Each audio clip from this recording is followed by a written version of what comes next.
Porque yo he dicho que nosotros tenemos que tarde o temprano separarnos de Venezuela, porque nosotros no hemos estado vinculados a Venezuela debidamente. Y en ese sentido, esta sería la oportunidad. Herman Pexol Pernía, habitante de la utopía.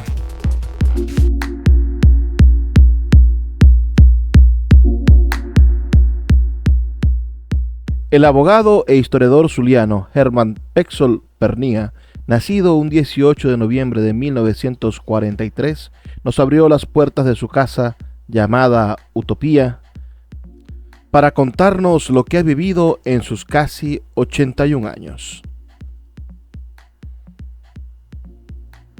Hijo de un joven inmigrante alemán y una joven mujer andina venezolana, ha dedicado su vida a la justicia y a la historia, llegando a ser fiscal general de la República, magistrado de la Corte Suprema de Justicia y decano de la Facultad de Ciencias Jurídicas y Políticas de la Universidad del Zulia en 2 ocasiones. Así comienza su historia. Mi padre era de Dresden, que la llaman la Florencia del Elba, en Sajonia, Alemania, y mi madre era el pregonero del estado Táchira. Porque mi padre vino a Venezuela en enero de 1937, contratado por la empresa Van Diesel, que era una empresa alemana que tenía la botica alemana en San Cristóbal. En esa botica trabajó Cipriano Castro. Por eso depende. Van Diesel era una gran empresa alemana que compraba el café del Táchira y el café de toda la región andina y de Santander de Colombia, y lo exportaba por el puerto de Maracaibo a Hamburgo. Con ese dinero se traían una serie de productos que solamente existían en el Zulia. Y en ese papel, papá vino contratado por Van Diesel porque papá era químico farmacéutico, como le decían en Alemania, droguista. Y mi partida de nacimiento dice que mi padre es droguista. Entonces, mi padre elaboraba las medicinas, dirigía la elaboración de las medicinas de los laboratorios Van Diesel. Yo también conservo, él levantó un álbum de los envases de toda esa medicina. Había para todo, sobre todo para muchas enfermedades de las mujeres había unas excelentes medicinas. Entonces, en ese sentido, mi padre era un químico farmacéutico, pero también era un excelente fotógrafo. Las fotos que yo tengo, y les podría mostrar ahora, por ejemplo, el primero que fotografió la corona de la Virgen de Chiquinquirá, la fotografió en el taller de Orfebre, que era un alemán que hizo la corona. Hizo otra postal, hizo 2 postales, una con la corona y otra con la iglesia o la basílica, y esas se vendieron o se regalaron, porque yo no había nacido todavía, el 18 de noviembre del año 42, cuando se coronó a la Virgen de Chiquinquirá como patrona del Zulia, una corona que pesa 8,5 kilos de oro y piedras preciosas que donaron todas las mujeres del Zulia. Y nací en el Hospital Chiquinquirá, y el partero no fue nada menos que el futuro rector de la universidad, Hernández Damper. O sea que ligado a lo que son las cosas, ligado luego al que muchos años después iba a ser mi suegro, ¿no? Sí. Bueno, en primer lugar, papá no fue nazi, pero sí, yo sospecho que fue agente de inteligencia. Eso lo he investigado yo, pero papá nunca me habló de eso. Él solamente me dijo que él andaba en el lago de Maracaibo en una lancha con la bandera esvástica, pero el nazi eran otras personas que habían aquí y que todavía tienen descendientes, no vamos a hablar de eso. Pero cuando evidentemente mamá cuenta que cuando oía las derrotas de Alemania, justamente ya empezó en abril del 43 a ser Alemania derrotada, y que se ponía bravo, ¿no? Evidentemente. Pero ahí ocurrió lo siguiente. Venezuela era neutral durante buena parte de la guerra, pero cuando el presidente Medina Angarita vio que los alemanes estaban perdiendo, decidió declarar la guerra a la Alemania. Bueno, al otro día, los submarinos alemanes, que siempre habían respetado los tanqueros venezolanos, Bueno, los agarraron todos en Puerto Cabello y los hundieron. Y es un acto de guerra permitido. La gente dice que bueno, no entiendo. Ellos respetaron hasta que Venezuela decidió declarar la guerra. Porque aquí éramos germanófilos. Si hay una ciudad germanófila, era Maracaibo. Maracaibo es una ciudad germana desde su fundación por Ambrosio Alfinger, Inger, como debe ser llamado, pero se lo pusieron. Y luego entonces, las primeras cervecerías que hubo en Maracaibo las fundaron los alemanes. Un técnico que manejaba la cerveza Zulia, el padre Licker. El padre Licker es de origen alemán porque su padre era alemán. La corona de la Virgen Chiquiquira, ¿quién la hizo? Un orfebre alemán, bicho. Son unos cuantos descendientes alemanes como Kurnagel, que fue historiador, yo y otros que consideramos que eso forma parte de nuestro ser, nosotros no podemos renunciar a eso. Cuando se declara la guerra, se ordena la internación de todos los alemanes y la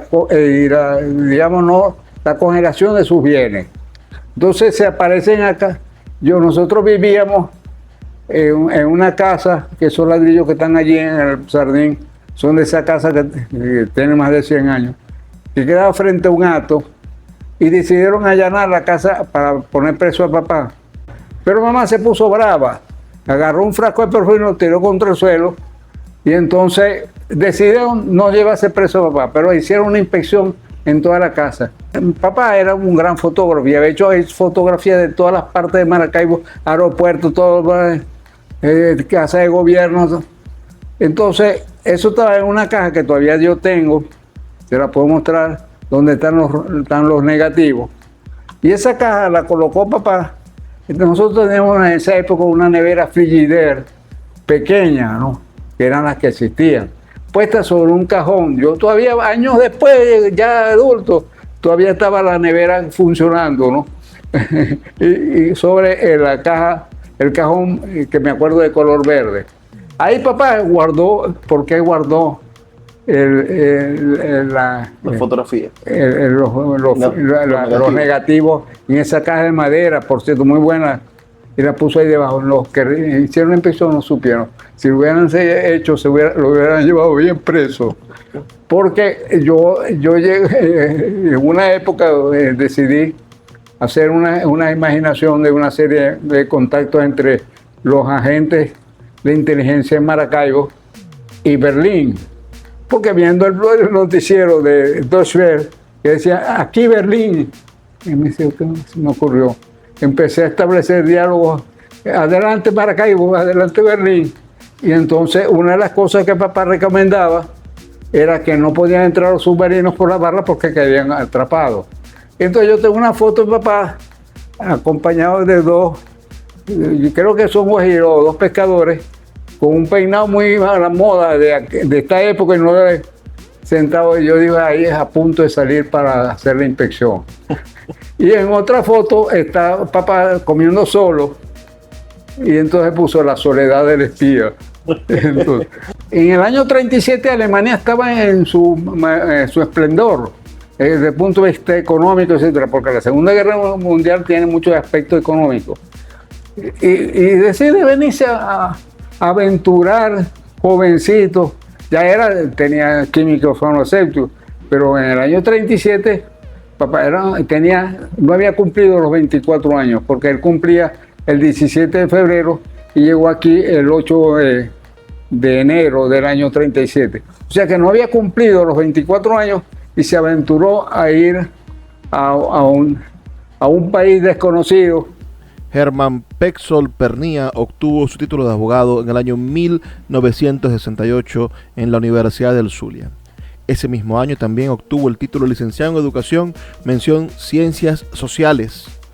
Inmediatamente comenzó sus estudios doctorales en la Universidad Libre de Bruselas, en Bélgica, obteniendo el título de doctor en Filosofía del Derecho en el año 1972 y doctor en Derecho de la Universidad del Zulia en el año 1981. Fue profesor de la Universidad del Zulia desde el año 1968 y durante 36 años ininterrumpidos sirvió a la Universidad del Zulia como docente y como gerente universitario. Pero sus andanzas comienzan en el Liceo Baral, junto a insignes hombres del estado Zulia como Ángel Lombardi. Sí, nosotros fundamos lo que se llamó el Frente de Educación Media y fundamos más adelante, muchos años más después, la Democracia Cristiana Universitaria, porque comprendió más que el derecho es un fenómeno social que está condicionado históricamente. Y si yo te puedo mostrar ahora los libros que he escrito, unos son de historia, otros son de derecho y otros combinan las dos cosas. Porque realmente, es decir, el interés mío inicialmente de educación era porque de noche no tenía nada que hacer y voy a escribirme y me autorizó. En esa época uno aprobaba primer año de derecho, por ejemplo, podía inscribirse en otra facultad y cursar simultáneamente, pero había que pedir autorización a Humberto Larroche, que era el secretario. Ya yo Humberto Larroche lo conocía, porque Humberto Larroche había sido mi profesor de moral y cívica en el Colegio de los Hermanos Maristas. Y entonces, bueno, me autorizó inmediatamente a que cursara Derecho. Y cuando pedí una beca a la universidad, me dieron una beca de 160 bolívares. Y yo alegaba que me debían dar 2 becas, porque yo estaba estudiando 2 carreras, pero no me hicieron caso. Entonces, se graduó usted en el año 1968. Exacto, de abogado. De abogado y de licenciado en educación. Lo que pasa primero de abogado y luego de licenciado en educación, porque resulta, todo eso se relaciona. Resulta que yo no había hecho las prácticas docentes, yo no me gradué con el grupo de Lombardi y de mi esposa, sino que me gradué en junio de ese mismo año. ¿Pero por qué ocurrió eso? Simple y llanamente porque resulta que abrieron unos cursos de Derecho Comparado en Estrasburgo, en Francia. Entonces yo solicité, no me había graduado de abogado, solicité a la universidad y la universidad me pagó el pasaje y los que me invitaron en Estrasburgo pagaron la estadía. Entonces, y papá también me dio algo, ¿no? Entonces resulta que yo estuve 1 mes y medio en Estrasburgo estudiando Derecho Comparado y cuando regresé ya mis compañeros habían hecho la práctica docente que se hacía en un liceo y todo tuve que hacer y no me gradué en febrero de licenciado en educación, sí me gradué en febrero de abogado, pero me gradué en junio de ese año de licenciado en educación. Yo me graduó en febrero del año 68 de abogado y antes de cumplir 1 mes empecé a dar clases en la universidad porque José Manuel de Ocando le pidió al decano de la época, Nectario Andrade de la Barca Copellano, que me nombraban, crearon un cargo para mí que se llamaba colaborador docente de honores, aprobado por el Consejo Universitario. O sea, daba clases pero no me pagaban. Pero el delegado Ocando asiste, cuando él me decía, da tal tema, el primer curso que dicté, la primera clase que dicté en mi vida a finales del año, de febrero del año 60, a principios de marzo del año 68, fue sobre la filosofía del derecho de los estoicos, los filósofos estoicos. Entonces, bajo la supervisión de delegado Ocando. Pero delegado Ocando llegó un momento que estaba muy ocupado y me decía, anda a dar la clase porque yo no puedo ir, ¿no? Y así entonces, en octubre de ese año, decidieron contratarme a tiempo parcial, por hora, y entonces a partir de octubre ya yo soy profesor con pago de la universidad, pero contratado. Pero yo había gestionado una beca con la universidad y la universidad me dio la beca para que estudiara en la Universidad Libre de Bruselas bajo la dirección del más grande especialista en teoría de la argumentación de esa época, Chaim Perelman, de origen judío. Y entonces yo me fui en los primeros días del año 69 a Bélgica. Esa fue otra aventura. Llego a un país, yo más o menos hablaba algo de francés porque ya yo había pasado por la primera experiencia en Estrasburgo. Y entonces llego allá y ¿ahora qué hago yo aquí?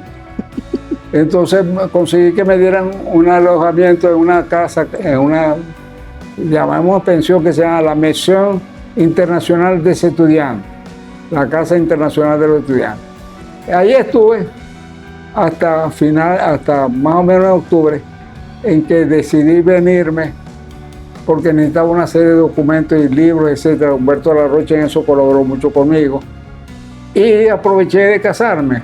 Me dediqué a la investigación y culminé un libro que se llama La noción de igualdad en el derecho de algunos en toda América Latina, que ganó un premio de la Academia de Ciencias Políticas y Sociales de Venezuela, ¿no? Porque resulta que un día llego a dar clases y está fumando un alumno y le ordeno que apague el cigarrillo. Se niega. Edgar Hernández, que era diputado. Le dije, bueno, suspendo la clase. Y a usted lo sanciona. Y le aboné una sanción por la cual él no podía asistir a la clase durante 3 veces. Entonces, el Consejo de Facultad, en vez de apoyarme a mí, decidió apoyarlo a él. Entonces él llegaba a la clase y yo suspendía la clase. Pero a él no le iba a dar clase hasta que se rindió, ¿no? Pasaron los años, lo que son las cosas, ¿no? Y una persona que lo va a mencionar pretendía que me abrieran un expediente por algo que supuestamente había dicho de Humberto, que era mi gran amigo. Y resulta que somete a votación la cosa y ellos creen que Edgar Hernández, que estaba allí como representante de los egresados, creo que era, iba a votar en contra de mí. No, ya yo había arreglado eso, votó a favor mío y de ahí salimos a celebrar. Y el decano era José Antonio Borja Sánchez, una gran persona, que dijo, no hubo mayoría, punto, o sea, pasamos a otro punto. Yo me sentí que en la universidad era plenamente, diríamos en francés, algo así como es hora, es decir, me amplié, me sentí libre de hacer lo que yo creía que debía hacer, ¿no? Resulta que Humberto de la Rocha, cuando yo llegué, me dijo, todavía era el decano, me pidió que diera clase con él. Y entonces empecé a dar clases y un día me dice Humberto, me dio en broma, los alumnos dicen que tú no recomiendas mi libro. Claro que no, que lean otras cosas. En esos años, vino aquí, se celebró una especie de encuentro de filósofos muy importantes sobre la alienación del hombre. Y vino Ernesto Maíz Vallenilla, que era rector de la Universidad Simón Bolívar. Él expuso su tesis, de Raocando también, García Díaz, todos los filósofos de Venezuela participaron en ese evento, ¿no? Pero al otro día nosotros teníamos una especie de seminario de facto con José Manuel Raocando, donde existía Alberto Serrano, Domingo Labarca, Ana Elvira Arajo y yo, todos fallecidos menos Ana Elvira. Entonces resulta que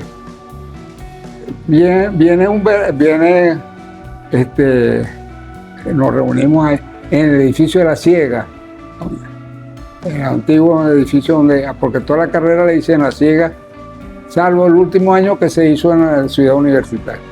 Pero educación la seguía en Octavio Hernández. Entonces resulta que viene Ernesto Maíz Vallenilla, que es una persona un poco soberbia, y me dice, ¿qué le pareció la conferencia de ayer? Y yo, como joven al fin y al cabo, le dije, eso que usted dijo, eso lo dijo Karl Jasper. Karl Jasper es un filósofo alemán. Y él, en vez de ponerse bravo, me dijo, ¿y en qué libro? En tal libro. Bueno, cuando salimos y íbamos bajando la escalera en La Ciega, me dice Ernesto Maíz, usted debe dedicarse a la filosofía. Y yo le contesté, no, yo aspiro a ser jurista. Y eso es lo que he aspirado siempre, a ser jurista. Que después ha aparecido como historiador, está bien. Filósofo, muy lejano. Bueno, yo hice como perderá. Yo fui candidato 4 veces, gané 2 y perdí 2. Las 2 primeras las perdí. ¿Por qué? Porque yo no entendía eso de que los partidos había que consultarlos. Y por supuesto perdí las 2 primeras. Entonces decidí negociar. Pacté con el MAS, con PEI y MAS y llegué a decano. Más adelante, los del MAS querían que persiguiera a los opositores de ellos, que era gente, por ejemplo, Cotillo de Navarro, etc. Yo me negué a eso. Y entonces, cuando ya debía terminar mi periodo, decidí pactar con la oposición y me reeligieron. Ahí fue que el MAS decidió atacarme constantemente. Pero eso me recordó lo que hizo Cipriano Castro. Cuando Cipriano Castro llegó al poder, nombró ministro a todos sus enemigos. Entonces se acercó el caudillo Pulido de allá del Falcón y le dijo: pero Cipriano, aquí no están las personas que te acompañan. Ellos son patriotas y sabrán comprender. Eso yo hice. Ese era cuando entendí que los partidos seguían dominando la universidad. Fueron los del MAS los que decidieron oponerse a mí en el periodo 96-99, ¿no? Y el Tribunal Contencioso Administrativo de instancia estaba en manos de ADECO, y después me enteré que decían: no, él tiene razón, decía la juez, pero cumplimos las órdenes de los partidos, ¿no? Eso fue una época un poco lamentable y oscura de la universidad, porque se usó la violencia. A mí me disparaban, a veces me pasaban las balas cerca, ¿no? Y hubo autoridades universitarias complicadas, no voy a mencionar el nombre, pero hubo una vez que atacaron la Facultad de Tiro y yo decidí, los ataques venían de la Facultad de Humanidades. Yo llamé a la gente: voy hacia allá, pero me hice acompañar de la persona esa, ¿no? Nadie más me acompañó de los míos. Fui solo, y al llegar allá me conseguí un primo de mi esposa que no era de los que estaba disparando, pero los otros habían huido. O sea, en ese sentido yo no me dejé nunca achicopalar, como dicen los mexicanos. ¿Qué decidió el Tribunal Supremo sobre su elección como decano? Yo creo que al final no decidieron nunca nada, porque ya eso han pasado 20 y pico de años. Yo fui decano hasta el 98. Allí, por ejemplo, se llegó a un arreglo político. A mí, José Enrique Molina, que era el que aspiraba a ser decano, me llegó un día proponiendo que llegáramos a una solución tipo República Dominicana, cuando Balaguer, que permaneció un tiempo y después le pasaron al otro. Y dije: no, yo tengo la razón. Entonces, pasó el tiempo y él no llegó nunca a decano, porque se llegó a un acuerdo político en que se nombró decano a José Manuel de Ocando, que por fin hizo su sueño, porque de Ocando siempre soñó ser decano de la facultad. O sea, llegó a ser decano sin haber ganado la elección. Exacto, hubo una reunión, una asamblea de la facultad, y se decidió eso. Fue apenas unos 6 meses, creo, ¿no? Hablemos... Él lo eligieron para completar mi periodo, pues, como hicieron con Carlos Andrés Pérez. Su hoja de servicio como funcionario del Estado es intachable. Quizás uno de los zulianos que ha llegado a los más altos honores en el mundo del derecho, llegando a ser magistrado suplente de la Sala de Casación Civil de la extinta Corte Suprema de Justicia y primer suplente del Fiscal General de la República, doctor Iván Darío Badel, entre el periodo 1994-1999, asumiendo la Fiscalía General de la República en 18 ocasiones. Yo fui suplente del Tribunal de Primera Instancia en lo Civil Mercantil, que el titular era Nelson Acurero. Luego fui suplente del Tribunal Superior Penal, cuya titular era Mary Rode Alcalá. Y luego me nombraron suplente en la Sala de Casación Civil de la Corte Suprema de Justicia. Ahí asistía varias veces, me encargaba de varios casos, me los pasaban, yo los estudiaba y los resolvía. Cuando no le convenía a una persona que era el presidente de la sala, entonces me quitaba el expediente y lo resolvía él. Eso me llevó a lo siguiente. Había el efecto económico, ¿no? de esos cambios. Y una vez me quedé solo con ese magistrado, que no era cualquier cosa, había sido rector y decano en una universidad del estado. Y entonces me confesó algo. Me dijo que tenía una hija paralizada, esas personas, y eso le costaba mucho dinero. Yo reflexioné y dije, una vez se condena a las personas, no es que estuviera bien lo que él estaba haciendo, pero era explicable. Digo que yo estuve dentro del monstruo, pues, como Jonás, el profeta que fue atrapado por la ballena. Entonces, y luego me ocurrió lo siguiente. Se llegó a un pacto para nombrar al fiscal general de la República y el Contralor General de la República. Entonces, pacto entre ADEI y COPEI. Entonces se decidió que el Contralor General de la República fuera Marcel Roche, apellido, creo que es más, el apellido Roche, ahorita no me acuerdo, como Contralor General de la República y su subalterno Copellano, ¿no?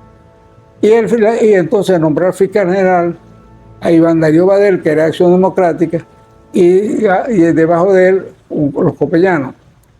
Yo recuerdo, estaba en los pasillos del Capitolio y Nelson Chiti me dice, ¿estás dispuesto a venirte para Caracas para nombrarte director general de la Fiscalía? Y le dije, no, yo voy a Caracas como fiscal, no voy como director general, porque me acababan de elegir decano. Claro. Después de haber luchado tanto, no iba. Pero me encargué 18 veces de la Fiscalía General y ese es el mejor cargo después de presidente. En realidad yo tomaba el cargo muy en serio. Cuando yo daba declaraciones a la prensa, todo el personal se reunía a escucharme, no porque se lo pidiera, sino porque les gustaba la forma que yo tenía un amigo que se empeñaba en que fuera a visitar las cárceles. Me metí en las cárceles peores de Venezuela, como el Rodeo. Entré al pabellón de la Corte Negra. Todos los presos me pusieron así, desfilé en el medio de ellos. Después que yo visité el Rodeo, creo que fue que visité el Rodeo, entonces le envié una carta a Rafael Caldera, que era el presidente, diciéndole que como humanista, cristiano, no podía seguir tolerando lo que sucedía en las cárceles de Venezuela. Tiempo después me consiguió Durval Aguiar y me dijo, el presidente recibió tu carta y mandó a llamar a Meyer, porque el que estaba de ministro de Justicia era Hilarión Cardoso, que me dijo, no me vas a decir porque yo acabo de llegar. Claro, él no era culpable de lo que pasaba, podía ser Meyer también. Entonces mandó a llamar a Meyer, o sea, que tomaron en cuenta mi observación. Siempre ha habido corrupción y ha habido el intento de combatirla. Yo cuando me encargaba de la Fiscalía General, que me encargué 18 veces, yo en la mañana me tenían todos los periódicos de Venezuela y un resumen de las noticias. Y entonces yo lo que hacía era leer, y a donde veía que le habían violado los derechos humanos a alguien, comisionaba a un fiscal, ya sea de que estuviera en el sitio o lo enviaba. Y viajaban sin viático, que después se les pagaban. O sea, había toda esa gente que tenía vocación de servicio, salieron después, ¿no? De los cargos, jubilados, expulsados. Solamente asumía cada vez que Iván Darío Badel se ausentaba del cargo. Que por cierto, no me llevé bien con Iván Darío, tanto que llegó un momento que me quitó la llave del ascensor particular del fiscal, y yo subía con la población. Mejor, conocía a todo el mundo. A veces llegaba personas que, allá abajo estaba una persona que quiere hablar con usted, que suba. Entonces una vez subió un abogado que venía al choque de unos barcos que hubo en la barra. Entonces, pues yo no traje nada, no sabía que me iba a recibir ya. Y una señora que estaba aquí en Maracay me dijo que necesitaba hablar conmigo. Bueno, ve allá a la fiscalía. Allá está una señora que dice que usted le dio, bueno, que suba. Esas cosas no era demagogia, era mi modo de ser. Sus opiniones sobre el sistema jurídico venezolano actual y la Constitución del año 1999 son de suma importancia para entender su papel como intelectual del derecho. Bueno, yo creo que no significó un avance, lamentablemente. Primero, tiene muchos errores de redacción y por otro lado, fue elaborada centrada en un personaje. Tanto es así que a la ausencia absoluta o temporal del presidente de la República la suple el vicepresidente. Si no hay, y si el vicepresidente y el presidente están impedidos de asumir la presidencia o ha pasado algo que haga que haya falta absoluta, surge una crisis que ocurrió justamente cuando a Chávez no se sabe si renunció o no renunció y vino Carmona. ¿Por qué? Porque esa noche no sabían cómo resolver, porque no había, después del vicepresidente era Diosdado, y Diosdado se desapareció. Yo en la mañana tuve un programa con Guido Briceño, y le dije, viendo la multitud que venía ya del este hacia Miraflores, dije, si el presidente respeta a la manifestación de una persona que le están pidiendo la renuncia, antes de renunciar debe nombrar un vicepresidente de consenso.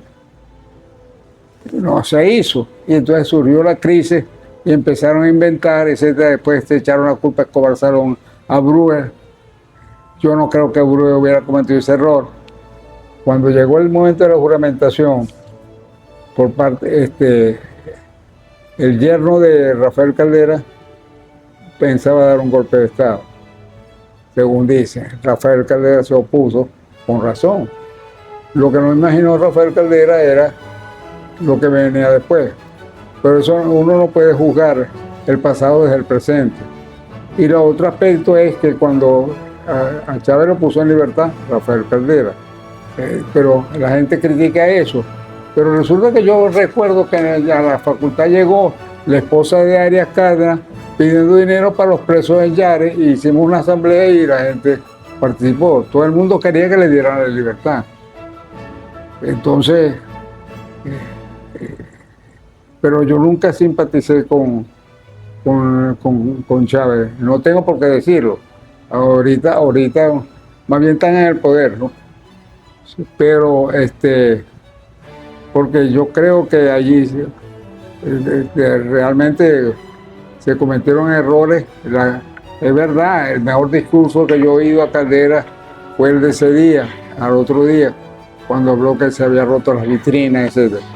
De acuerdo, pero la solución no era derrocar al presidente, a Carlos Andrés Pérez, ¿no? Yo a Carlos Andrés Pérez lo ataqué en algunos libros por lo que tenía el gobierno, por lo que estaba mal, ¿no? Pero un día un amigo me llevó a hablar con Carlos Andrés Pérez cuando yo no era presidente. Y de verdad la persona era un político respetuoso. Lo que conversamos él y yo y mi amigo no lo pueden saber porque Carlos Andrés Pérez y el que fue conmigo ya murieron. Pero de verdad yo considero y me opuse que lo que le hicieron a Carlos Andrés Pérez no debió, fue una gran injusticia. No merecía eso. En el año 2017 formó parte de una iniciativa independentista del Estado Zulia, llamada Zulia Libre, para la cual redactó un proyecto de constitución para una posible república independiente del Zulia. Ellos empezaron primero. Yo empecé por mi parte, elaboré el proyecto de constitución, pero yo soy más ambicioso que ellos. Ellos hablan del Zulia, yo hablo de Occidente. La tesis mía de la constitución es que debe comprender el estado Zulia, debe comprender los estados andinos, debe comprender Lara y Falcón. Bueno, y además, por allí en la época de Monagas, hubo aquí un enfrentamiento con Monagas y surgió la Liga de Occidente que no dio tiempo a constituirse.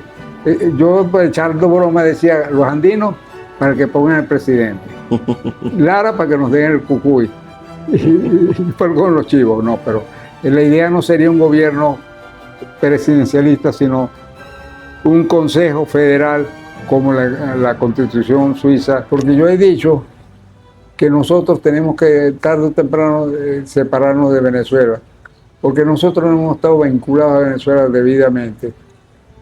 Y en ese sentido, esta sería la oportunidad. Pero es que yo he dicho que el himno hay que cambiarlo, donde dice, seguir el ejemplo que Caracas dio, no, esa vaina hay que quitarla. ¿Cuál es el ejemplo de Caracas? Vamos a ser sinceros, el 19 de abril y luego el 5 de julio fue un acto realizado por la oligarquía caraqueña y luego con la oligarquía valenciana. Ahí no tuvo nada que ver ni Guayana, ni Coro, ni Maracaibo. En el Congreso que declaró la independencia y elaboró la Constitución de 1812, no hubo ningún diputado de Maracaibo, es decir, de la provincia de Maracaibo, ni de la provincia de Coro, ni de la provincia de Guayana. Las tres provincias más importantes. Entonces, además, una constitución que fue aprobada en la siguiente forma. Dice, fue aprobada con casi unanimidad. Un momentito. ¿La unanimidad es completa o no es? Pero no es como decir, está casi embarazada. Entonces, ¿por qué? Porque el padre Maya, que no era cualquiera, el padre Maya era el diputado de la Grita, pero era el rector de la Universidad de Caracas. Se opuso todo el tiempo, no hubo modo de convencerlo. Entonces no hubo unanimidad. Después todavía hubo mayoría absoluta de votos, pero no casi una unanimidad. A lo imposible nadie está obligado. Pero si alguien tiene la posibilidad de tener un empleo aquí todavía, así no sea lo que aspiramos, porque al fin y al cabo lo que me paga la universidad. Entonces, habría que quedarse. Yo quiero quedarme y yo sigo luchando contra este régimen, al que llamo régimen inicuo. Esta gente cualquier día puede decidir ponerme preso. Lo que pasa es que yo he dicho que quizás por la edad no se atreven. O otros factores que no viene al caso de señalar, ¿no? Pero yo sí diría quédate. Ahora, que me va a decir, ¿qué hago? Ah, bueno, eso es verdad. Si tu patria no te ofrece empleo ni nada como ser útil, tienes que irte, pero con la esperanza de regresar. Yo creo que los 8 millones de venezolanos que están en el exterior, por lo menos la mitad quiere regresar al país. A un país donde puedan vivir dignamente. Yo siempre he votado. Incluso en la época de la democracia, a veces no estaba de acuerdo con los candidatos de las elecciones municipales y votaba en blanco, pero votaba. Esto que está pasando, yo vengo diciendo lo siguiente. Si tú vas a llegar a un casino clandestino y vas a jugar con taúres, que sabes que son taúres, y te ganan, te pones bravo. Y me ganaron y te vas. Al otro día vuelves y vuelve a pasar lo mismo. ¿De quién es la culpa? ¿De los taúres? Esa es la pregunta. Ahora, que había que participar en esta elección, había que participar. Era una rendija que abrieron y la puerta la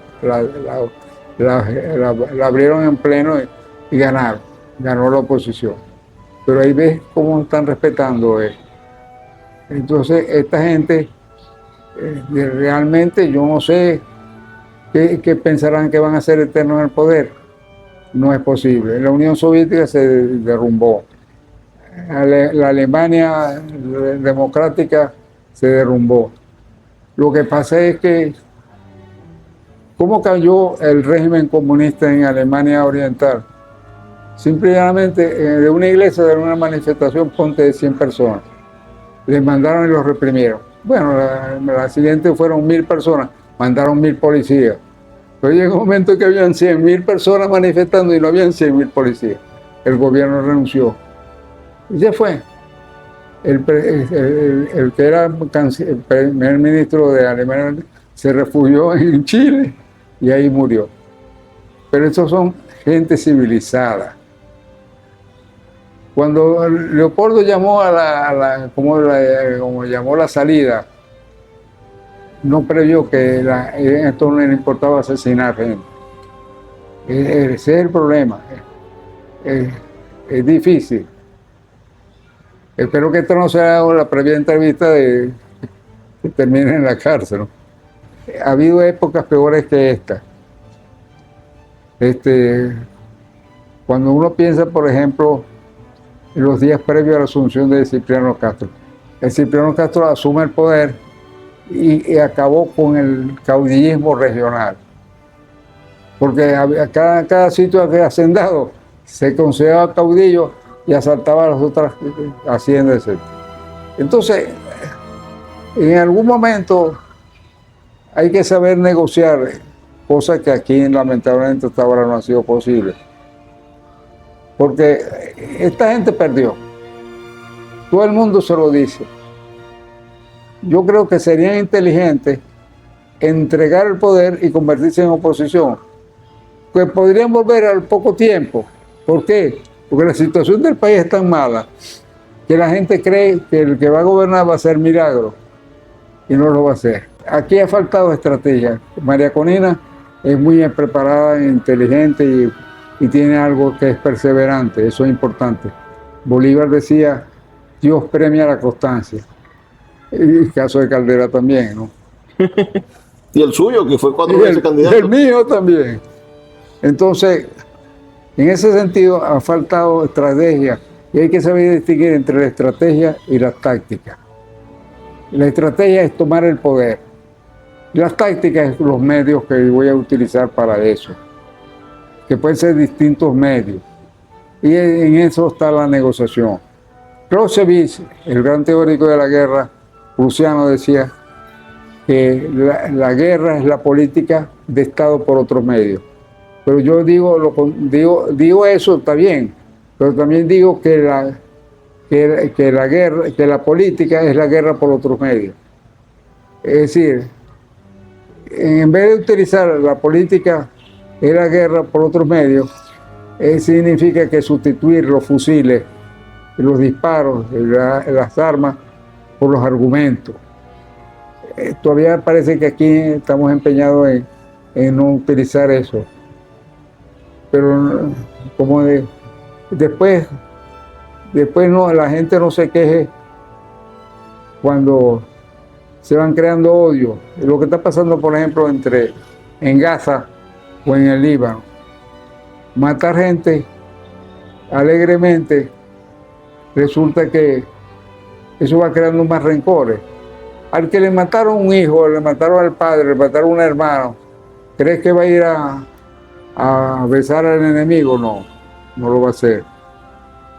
Entonces, lamentablemente se han creado condiciones que hacen que a veces la conciliación o la negociación sea difícil. La gente dice, no podemos eso, hay que mandarlo a la cárcel. Sí, hay que mandarlo a la cárcel.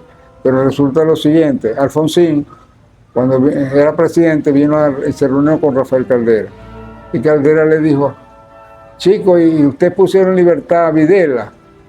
Y entonces Alfonsín le dijo, es que si no lo hubiéramos hecho yo no estuviera aquí yo de presidente. Años después, un fiscal Moreno los acusó, los enjuició. Ya estaban tan viejos que los mantuvieron presos en su casa. Pero ese Moreno fue luego el fiscal cuando se instaló por primera vez la Corte Penal Internacional. Cargo que le ofrecieron a Escobar Salón. Imagínate. Y lo rechazó porque quería venir a joder a Bruer Caría. Entonces nombraron a Moreno fiscal y hasta hace poco ha estado dando hasta consejos. A sus 80 años sigue creyendo en la justicia y en el derecho. Tiene esperanzas de que este país retome el camino del progreso. Por supuesto hay que estudiar derecho, ya sea para enterarse de que las normas, yo inventé una expresión hace muchos años, las normas fachadas. La Constitución del 99 como la del 61 contienen muchas normas fachadas. ¿Qué son normas fachadas? Son normas que son como un biombo. Esas disposiciones del código, y de los códigos también, disposiciones que en la Constitución, por ejemplo, disponen cuáles son las condiciones para ser magistrado del Tribunal Supremo de Justicia. Está muy bonito, pero no se cumple. O lo que proclaman los derechos económicos, sociales, algo más elemental, las libertades públicas, no ser detenido arbitrariamente. Son normas que ocultan una realidad diametralmente opuesta. Yo recuerdo estando yo en Varsovia, se sentó a mi lado una profesora polaca, ¿no? Y me dijo, ustedes tienen la mejor ley de materia ambiental, creo. Sí, claro, tenemos la mejor ley ambiental, pero yo no le dije nada, no iba a decir que allá no se cumple, pero puede ser la mejor ley, pero se cumple. Eso, pero ¿por qué? Eso viene, y esto es importante que lo recuerden. Cuando había un problema aquí en la colonia, el capitán general o el gobernador, el capitán general a partir de 1777 o el gobernador de las provincias que siguen existiendo. Resulta que el gobernador o el capitán general había un problema y no se atrevía a resolverlo, mandaba a consultar al rey. Eso implicaba enviar una comunicación en barco, pero que no era barco sino barco de vela. Y llegaba eso a Madrid y luego entonces el rey posiblemente decidía, pero lo pasaba a consulta al Consejo de India. Es más, había una disposición que dice que ninguna real cédula se cumpliría si no había pasado con la aprobación del Consejo de India. ¿Por qué? Porque podía suceder que estuviese el rey acostado con una muchacha y esa muchacha le pidiera un favor.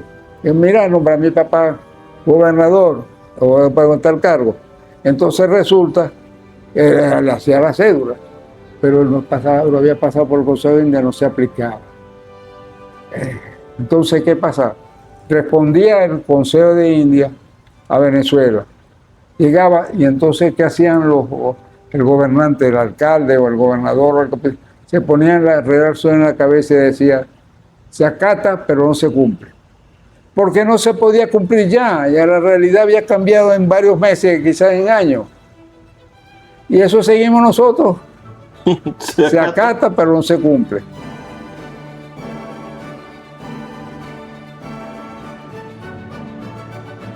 Hermann Pexol Pernía es un ejemplo de zulianidad. Su compromiso con la democracia y la justicia y su incansable labor por promover el pensamiento histórico lo hacen indispensable en el día a día de los zulianos. Hoy es vicepresidente del recientemente creado Centro de Estudios Históricos José Domingo Ruz, que imparte mensualmente conferencias y charlas sobre los valores históricos y culturales del Zulia. Su determinación y apoyo a la causa zuliana lo convierte en un patrimonio viviente de Maracaibo, el habitante de la utopía, desde donde nos dice que es posible creer en un Zulia mejor.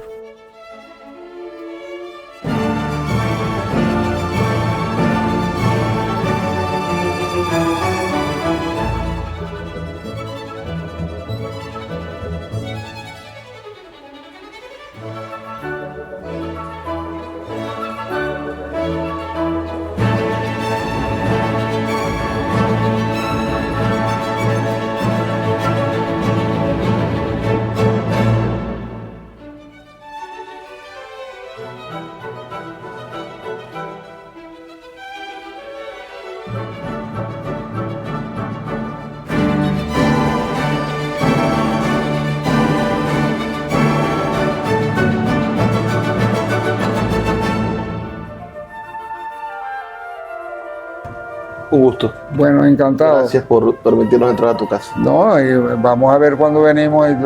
Ahí hay un poco.